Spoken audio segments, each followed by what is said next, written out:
व्यासस्य मतिर्वक्रतन्ते विष्णुस्य मासिकमालङ्करितस्य ब्राह्मणस्य मातृगुणः स्मृता कुक्षौ दुस्सागराः सर्वे सप्तदीपा वसुन्धरा ऋग्वेदो यजुर्वेदः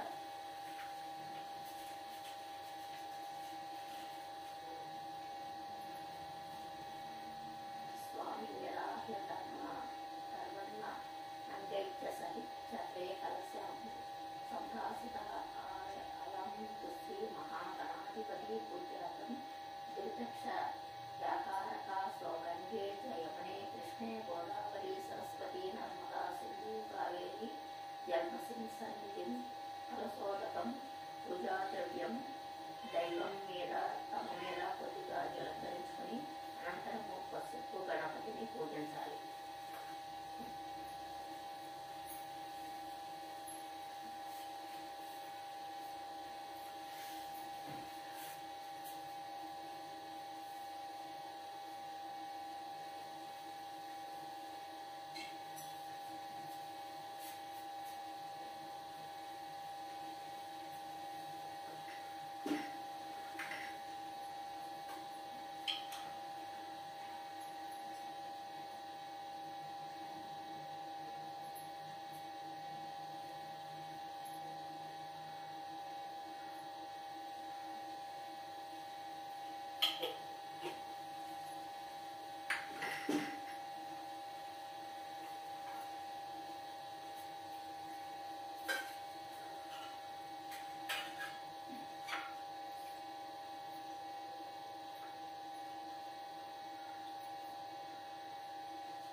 దేహముపై పువ్వులతో కొంచెం పంచామృతాలను జలకరించి హం హీం హోం యరం లవం శంశం సాం సమ్మహం విద్యాద్యేన ప్రాణ ప్రతిష్టాపన పూజా నమస్కృత్యాం ఓం వరసిద్ధి వినాయకాయ నమః.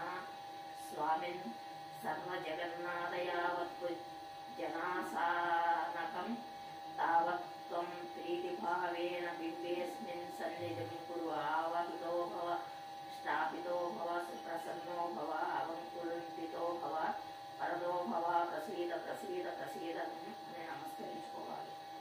షోడశోపచార పూజాం భవ సంఖ్యత పాపోగ్న విధ్వంస విశక్షణం విఘ్నందకారపాస్వంతం విఘ్నరాజా మహేవజే ఏకదంతం స్వర్పకర్ణం గజవక్త్రం చతుర్భుజం పాశాంకుశధరం ఏవం ధ్యాయే సిద్ధివినాయకం ఉత్తమగణనాదస్య వ్రతం సంపత్కరం శుభం భక్తాభీష్టం ప్రదం.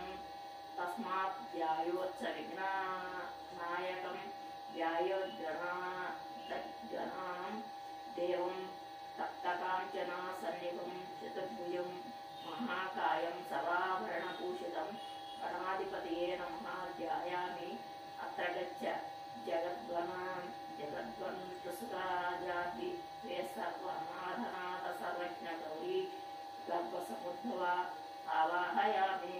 ముక్తైక పుష్పరాగైత్య నానారత్నైరాజితం రత్నసింహాసనం చారుతిత్యర్థం ప్రతిగృహ్యాం ఆసనం సమర్పయామి. గౌరీపుత్రా నమస్తుతే శంకర ప్రియనందన.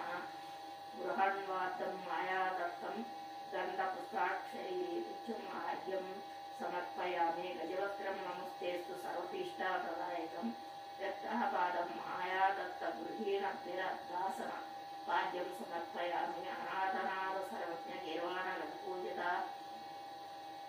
గృహాణాచమనం దేవ తుభ్యదంత మయా ప్రభో ఆచమనీయం సమర్పయామి.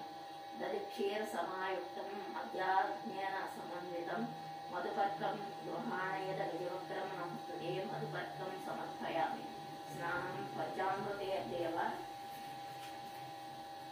గృహీణ గణాయక అనాథనాథ సర్వజ్ఞ దేవాణ గణపూజిత పంచామృత స్నానం సమర్పయామి. గంగాది సరస్వతేషు ఆహర్తైరమురేర్వేల స్నానం కురుష్య భవ మాతాపుత్ర నమస్తుతే శుద్ధోదకం స్నానం సమర్పయామి. రక్తవస్త్రద్వయం చారు దేవయోగ్యం చ మంగళం స్వరూప్రదం గృహీణత్వం లబోదరహరాత్మజ వస్త్రయుగ్మం సమర్పయామి. రాజితం బ్రహ్మా సూత్రం చ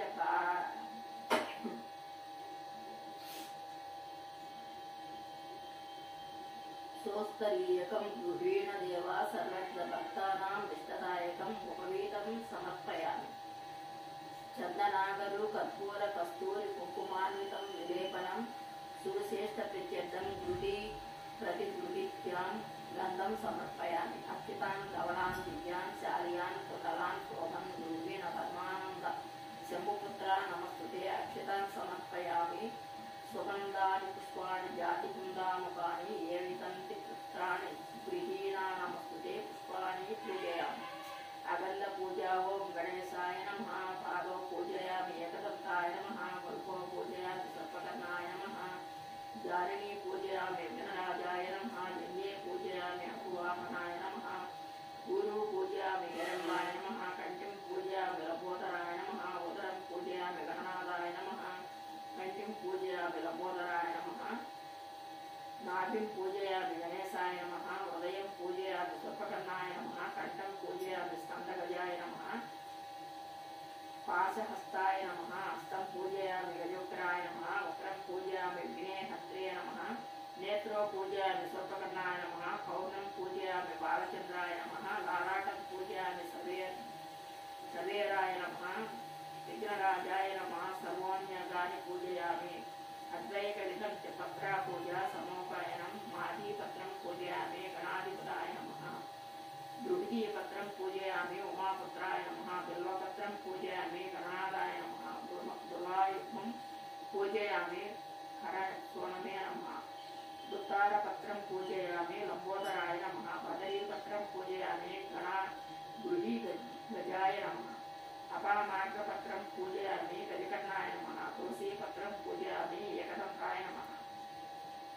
శోతపత్రం పూజయామి వికటాయ నమః. కనవీరపత్రం పూజయామి భిన్నదంతాయ నమః. విష్ణుకాంత పత్రం పూజయామి వటరే నమః. దాడీపత్ర పూజయామి సర్వేశ్వరాయ నమః. దేవదారు పత్రం పూజయామి బాలచంద్రాయ నమః. మరువకాపత్రం పూజయామి హేరంబాయ నమః. సింధూవార పత్రం పూజయామి స్వర్పకర్ణాయ నమః. జాతీపత్రం పూజయామి సురాగ్రజాయ నమః. గండకీపత్రం పూజయామి యమవక్రాయ నమః. శనీపత్రం పూజయామి వినాయకాయ నమః. అస్వస్థపత్రం పూజయామి సురసేవితాయ నమః. అర్జనాపత్రం పూజయామి కపిలాయ నమః. ఆర్క్యపత్రం పూజయామి గణేశ్వరాయ నమః. ఏకవితంతి పత్రాన్ని పూజయామి.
మందాకీలాండకోటి బ్రహ్మాండ నాయకుడైన భగవంతుని దృష్టి విశేషములు భారతదేశంలో చాలా కాలం పూర్వము చంద్రవంశానికి చెందిన ధర్మరాజు అనే రాజు జ్ఞాతుల వలన సిరి సంపదలన్నీ పోగొట్టుకుని భార్యతోనూ నలుగురు తమ్ములతోనూ కలిసి వనవాసం చేస్తూ ఒకనాడు నైమిషారణ్యమునకు వెళ్ళాడు. అక్కడ సౌనకాది ఋషి ప్రముఖులకు అనేక పురాణ రహస్యాలను బోధించుతున్న సోతమహాముని దర్శించి నమస్కరించి, అయ్యా, మేము దాయాదులచే దగా చేయబడి ధనకనక వస్తువాహన రాజ్యాధికార్యములన్నింటినీ పోగొట్టుకుని ఉన్నాము. కష్టములన్నీ గడిచి మా రాజ్యవైభవమును మరలా మాకు లభించుటకు గాను ఏదైనా సులభమైన వ్రతాన్ని ఉపదేశించండి అని ప్రార్థించగా అతనికి వినాయక వ్రతం చెయ్యి అని ఆదేశించి ఇలా చెప్పసాగాడు. ధర్మరాజా, ఒకనొక సందర్భంలో కుమారస్వామి కైలాసవాసి అయిన పరమశివుడిని సందర్శించి, తండ్రి, మానవులు ఏ వ్రతము చేయడం వలన సమస్తమైన విద్య వైభవాలను పుత్ర పౌత్రాదిగా వంశవృద్ధిని పొంది అన్ని కోర్కెలు తీరిన వారే సకల సుఖ సౌభాగ్యాలను పొందుతారో అటువంటి వ్రతాన్ని చెప్పవలసింది అని కోరాడు. అందుకు సమాధానముగా శివుడు, నాయన, కుమారస్వామి సర్వ సంపత్కరము, ఉత్తమము, ఆయుష్య మార్త సిద్ధి ప్రధానమైన వినాయక వ్రతం అనేది ఒకటి ఉంది. దీనిని భాద్రపద శుద్ధ చవితి నాడు ఆచరించాలి. ఆ రోజు ప్రాతకాలమే నిద్రలేచి స్నానం చేసి శుభప్రభూతుండై నిత్యకర్మలు నెరవేర్చుకుని తమ శక్తి మేరకు బంగారముతో గాని వెండితో గాని లేదా కనీసం మట్టితో గాని విఘ్నేశ్వరుడు బొమ్మను చేసి తమ ఇంటికి ఉత్తర దిక్కులో వడ్లు గాని బియ్యము గాని పోసి మండపాన్ని నిర్మించి అష్టదళ పద్మాన్ని ఏర్పరిచి గణేశ్వర ప్రతిమను ప్రతిష్ఠించి శ్వేత గంధాక్షంత పుష్ప పత్రాలతో పూజించి లోకదీపాలను వెలగా నేరేడు, చెరుకు మొదలైన ఫలములను ప్రత్యేకముగా రకమైన తిరుపతి ఒకటి ప్రకారము నివేదించి నిత్య గీతావాద్య పురాణ పఠనాలతో పూజను ముగించి యథాశక్తి వేద విధులైన మిత్రులకు దక్షిణ తాంబూలాదులిచ్చి బంధుజనముతో కలిసి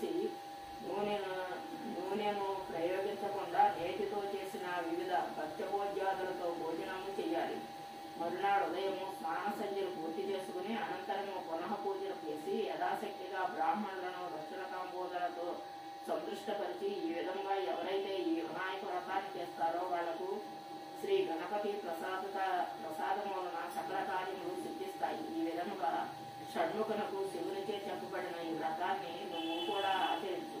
వ్రతములో విదర్భ యువరాణి దమయంతి ఈ వ్రతము చేయడం వలననే తాను ప్రేమించిన నలమహారాజును పెళ్లాడగలిగింది. విఘ్నేశ్వర జననం. పూర్వకాలంలో గజానందన గజరూపం గల రాక్షసుడు శివుని గురించి తపస్సు చేయగా అతని తపస్సుకు మెచ్చి శివుడు అతని ఉదరములో నివాసం ఉండేటట్లుగా వర్ణిస్తాడు. కైలాసంలో పార్వతీదేవి శివుని జాడ తెలియక కంగారు పట్టు అన్వేషించగా శివుడు గజాసురుని ఉదరమునందు ఉన్నాడని తెలుసుకుని శ్రీహరిని ప్రార్థించి ఎలాగైనా శివుని రక్షించి బయటకు తీసుకురమ్మని వేడుకుంది. అంతటా శ్రీహరి శివుని వాహనమైన నందిని చిత్ర విచిత్రములుగా అలంకరించి గంగిరెద్దుల మేళము వారిలా వేషము ధరించి గజాసురుని దగ్గరకు వెళ్లి నందిని గంగిరెద్దులా ఆడించి మెప్పించి వరము కోరుకునేలా చేశాను. అంతటా శ్రీహరి గజాసురునితో నీ ఉదరమునందున్న శివుడు కావాలని కోరగా వచ్చినవాడు శ్రీహరిని కనిపెట్టి తనకు మరణము తప్పదని భావించి శ్రీహరి ఆజ్ఞతో నంది తన కుమ్మలతో గజాసురుని ఉదరము చేర్చగా అందులో నుండి శివుడు బయటకు వచ్చాను. అంతట శివుడు గజాసురుని తలకు త్రిలోక ఆధిపత్యము ఇచ్చినని వర్ణించి గజాసురుని తలతో కైలాసమునకు వెళ్ళాను. వినాయకోత్పత్తి. అక్కడ పార్వతి భర్తరాగను గురించి విని పరమానందంతో భర్తకు స్వాగతం పలుకుటకై స్నానాలంకారాలు వేయించే సమయంలో చేతిలో ఉన్న నలుగు పిండిని నలుపుతూ పతి పరధ్యానంలో ఉండి ఒక అందమైన బాలుడి ప్రతిమను చేయించి ఆ ప్రతిమ అందముగా ఉన్న కారణముగా ప్రాణప్రతిష్ఠ చేయాలని అనిపించింది. అందుకు పూర్వమే ఆమె తన తండ్రియకు పర్వతరాజు ద్వారా గణేశ మంత్రము పొందింది. ఆ మంత్రముతో ఆ ప్రతిమకు ప్రాణప్రతిష్ఠ చేసి ఆ దివ్య సుందర బాలుని వాకిట నుంచి ఎవరిని లోనికి రానివ్వవద్దని తను అలంకరణ పూర్తి చేసుకుని వస్తారని చెప్పి లోపలికి వెళ్ళింది. కొంతసేపటికి శివుడు వచ్చాడు. కానీ గుమ్మానికి కావలిగా ఉన్న బాలుడు శివుడు ఎవరో తెలియక లోనికి ప్రవేశం లేదన్నాడు. ఇద్దరికి వాగ్వివాదం జరిగింది. శివునకు తన ఇంట్లో తనకే అనుమతి లేదా అంటూ ఉగ్గుడై తన త్రిశూలంతో బాలుని శిరచ్ఛేదం చేసి లోనికి వెళ్ళాడు. జరిగిన దానిని విని పార్వతి విలపించింది. ఎలాగైనా ఆ బాలుడిని బ్రతికించమని శివుని వేడుకుంది. శివుడు సిద్ధించి వెంటనే తన వద్దనున్న గజాసురుడిని శిరస్సును ఆ బాలుని మొండెమనకు అతికించి ఆ బాలుడును బ్రతికించి గజాసురుని శిరస్సుకు శాశ్వత త్రిలోక పూజలు కల్పిస్తానని ఇచ్చిన వరము ఇలా ఫలించింది. గణేశుడు గజానుండై త్రిలోక పూజ్యతను దక్కించుకున్నాడు. ఆ తరువాత శివపార్వతులకు కుమారస్వామి జన్మించాడు. గణపతిని ముందు పూజించాలి. గణేశుడు అగ్రపూజనీయుడు. అది దేవుడు విఘ్నేశ్వరుడు. కానీ ప్రకృత గజాననమూర్తి మాట ఏమిటి? ఆ గజాననకు ఆ స్థానం కలగవలసి ఉంది. శివుని రెండవ కుమారుడైన కుమారస్వామి తనకు ఆ స్థానం కోరినాడు. శివుడు ఇరువురికి పోటీ పెట్టి మీలో ఎవరు ముల్లోకాలలోని పవిత్ర నదీ స్నానాలు చేసి ముందుగా నా వద్దకు వచ్చెదరో వారికి ఆధిపత్యము లభిస్తుందని కుమారస్వామి వేగముగా సులువుగా సాగి వెళ్ళాడు. గజానుడు మిగిలిపోయినాడు. లోకముల పవిత్ర నది స్నాన ఫలదాయకమగు ఉపాయం అందించాడు. వినాయకుని బుద్ధి సూక్ష్మతకు మురిచిపోయిన పరమశివుడు అట్టి ఫలదాయకమగు నారాయణ మంత్రమును అనుగ్రహించాడు. నారములు అనగా జలములు, జలములన్నీయు నారాయణునివి. ఆధీనములు అనగా ఆ మంత్ర ఆధీనములు మంత్ర ప్రభావం చేత ప్రతితీర్థ స్నానమునందు కుమారస్వామి కన్నా ముందే వినాయకుడు ప్రత్యక్షము కావచ్చాడు. వినాయకుడితో ఆధిపత్యము లభించింది. శమంతకోపాఖ్యానం. శత్రోజిత్ అనే రాజు యొక్క భక్తి మెచ్చి శమంతకోపాఖ్యానం. శత్రాజిత్తునే రాజు యొక్క భక్తి మెచ్చి సూర్యుడు అతనికి శమంతకమణిని ప్రసాదించాడు. ఒకనొక సందర్భంలో శ్రీకృష్ణుడు ఆ మణిని తనకిమ్మని శత్రాజిత్తును అడిగాడు. కానీ శత్రాజిత్తు తిరస్కరించాడు. తదుపరి కాలంలో శత్రాజిత్తు తమ్ముడైన ప్రసేనజిత్తు అనేవాడు ఈ మణి పొదిగిన హారాన్ని తాను ధరించి అడవిలో వేటకు వెళ్ళాడు. అక్కడ ఒక సింహము అతనిని వధించి ఆ మణినొక మాంసఖండముగా భావించి ఎత్తుకుని పోతుండగా ఆ అడవిలో ఉన్న జాంబవంతుడనే బల్లూకరాజు సింహాన్ని చంపి ఈ మణిని తాను తీసుకుని తన కుమార్తె అయిన జాంబవతికి ఇచ్చాడు. కానీ శమంతక మణి మీద ఆశ కలిగి ఉన్న శ్రీకృష్ణుడే తన తమ్ముణ్ణి చంపి దానిని దొంగిలించి ఉంటాడని సత్రాజిత్తు ఒక పుకారును లేవదీశాడు.